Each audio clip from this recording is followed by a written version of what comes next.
just about everything. Good Lord. Today we are making hot tamale pie. How many of y'all had that before? It's an all-time favorite, y'all, of many people, especially us old people. You're gonna start off with 1 pound. Yes, I'm poking it with my finger because I'm the only one eating it, okay?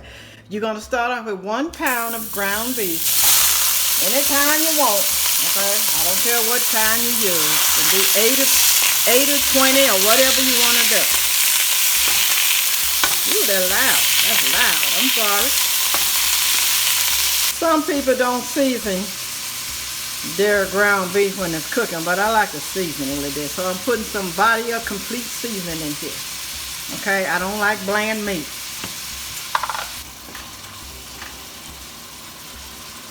Here I have a 1/2 cup of a large onion. And also I have a 1/2 cup of green bell peppers. And you're gonna mix that around.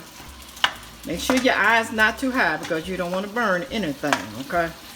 I like putting the bell peppers and onions into the ground beef because I like flavor in my meat. This is gonna be so wonderful, y'all. You're gonna cook it until it's brown. Y'all know what brown look like, right? Look at that. It's getting there, but not quite. Not the way I like it. I like to see it just a little bit more brown.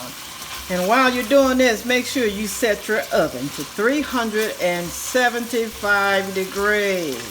Okay, y'all. I got 1 can of tomato paste. Any brand will do. Any brand will do. I know that's thick. It's thick. It's not like sauce. Okay. So you put it all in there. All of it. Now I'm going to use some beef stock. Oh yeah, I don't use water. What I said, don't use water when you got chicken broth or beef stock. That's a 1/2 cup. You might need more, but we're going to start off with a 1/2 cup because this hot tamale is not supposed to be soupy, y'all. Okay, we don't want nothing soupy. But I got a feeling I'm going to have to add some more because I got other stuff to put in here.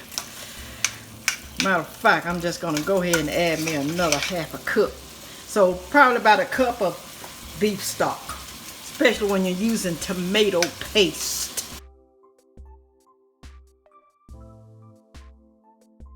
Now I'm going to add my seasonings.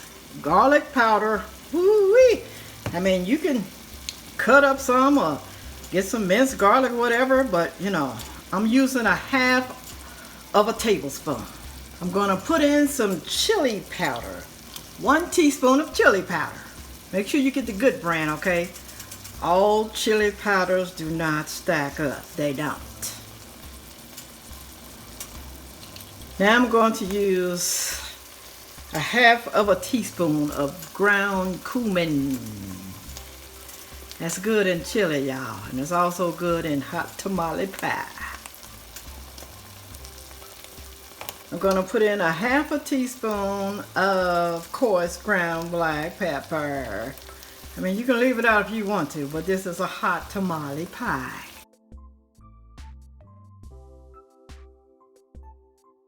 Had to go back in and put in another 1/2 cup of the beef stock. I mean, you can use beef broth if you want to too, okay? It was getting too dry. Now I'm going to add some salt. I can't really tell people how much salt to put in that food, but I know how much I like, okay? You know, some of y'all been fussing down in the comment section. Oh, that's too much salt. Well, honey, try it. You can add it or you don't have to. It's up to you. I'm not trying to tell you what to do. This is the time for you to taste it.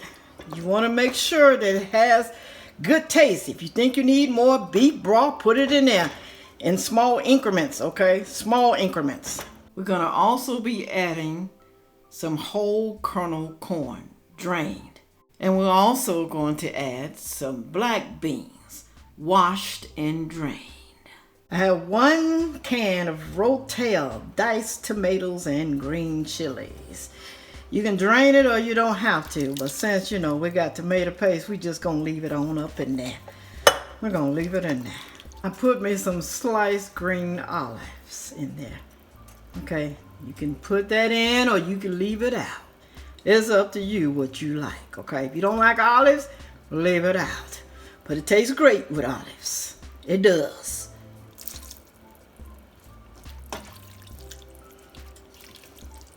I'm gonna put about, maybe a half a teaspoon of sugar in there just to douse down some of that, you know, acidy taste. Look how good that looks, y'all.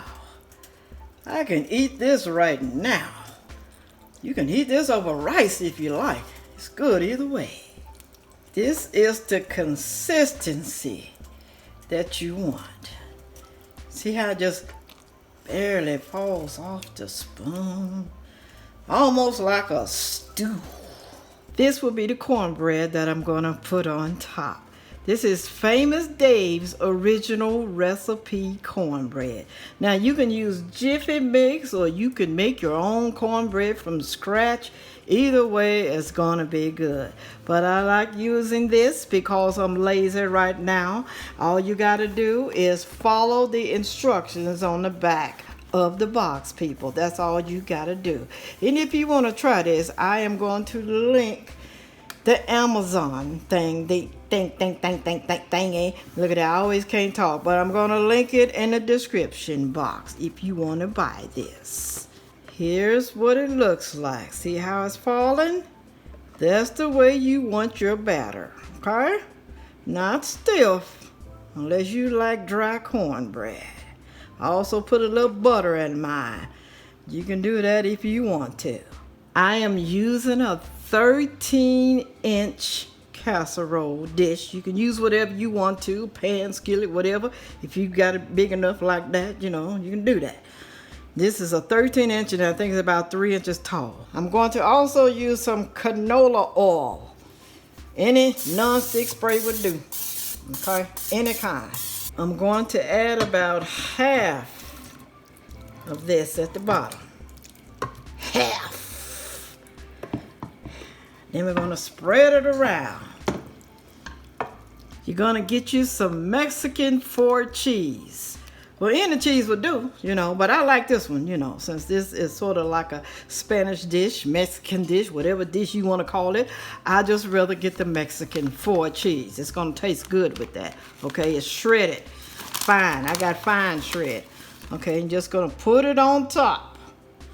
Put it on there, layering it almost like a lasagna, sort of like, okay? That's the way I do mine. Now, you can do yours any way you want to. Okay, you can throw it all in the pot and mix it up together if you like it like that. But I like it like this, so it's up to you. Now you're gonna put that extra layer, what you had left in the pot. I don't know why I said extra layer. I ain't thinking I'm hungry, y'all. I'm hungry. This is making me hungry. I get hungry when I cook. How about y'all? And then you're gonna spread it around too. Now I'm gonna put some more cheese on top. How many of y'all love cheese? If so, what kind of cheese y'all like the best?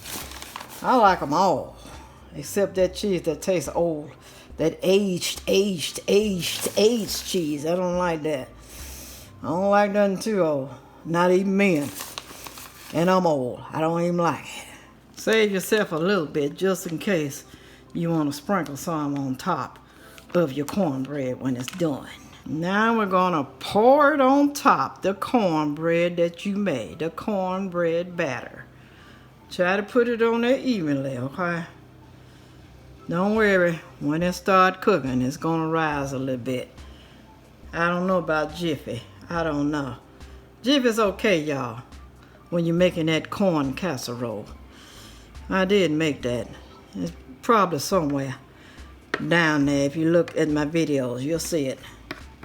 Make sure you get it all out of there now. Don't leave nobody. Now this is the way it's supposed to look before you put it in the oven. But like I said, people, you know, if you taste it Before you did all this, if you taste the ground beef with all the stuff in it, the corn, the black beans, and all the seasonings that you put in there, if you tasted it and you like the flavor of what you have done, then it's going to turn out wonderful. But if you don't do it like I do it, I can't guarantee it. But anyway, though, let's put this in the oven. I hope you set your oven to 375 degrees like I told you to. Now I'm going to put this on the center rack. Well, sort of the center. I don't know how your rack is, but that's where I'm going to cook mine at. I'm not going to cook it too low because it's going to get burnt at the bottom now. So you want to do it here because you want this cornbread to cook. You want to cook that cornbread, all right? For about, let's say this is going to take about anywhere from 35 to 40 minutes. Come back and check it to make sure that your cornbread is brown on top. Okay, not beige, but brown. Not black, but brown. Okay, brown. My goodness. Look how delicious that looks. You can add you some extra cheese, sour cream, and green onions. Makes it taste even better. You can also add you some jalapeno peppers while you cooking the mixture if you like it hotter. With all that being said, make sure you like, share, comment, and subscribe. And watch the next 2 videos that's coming up.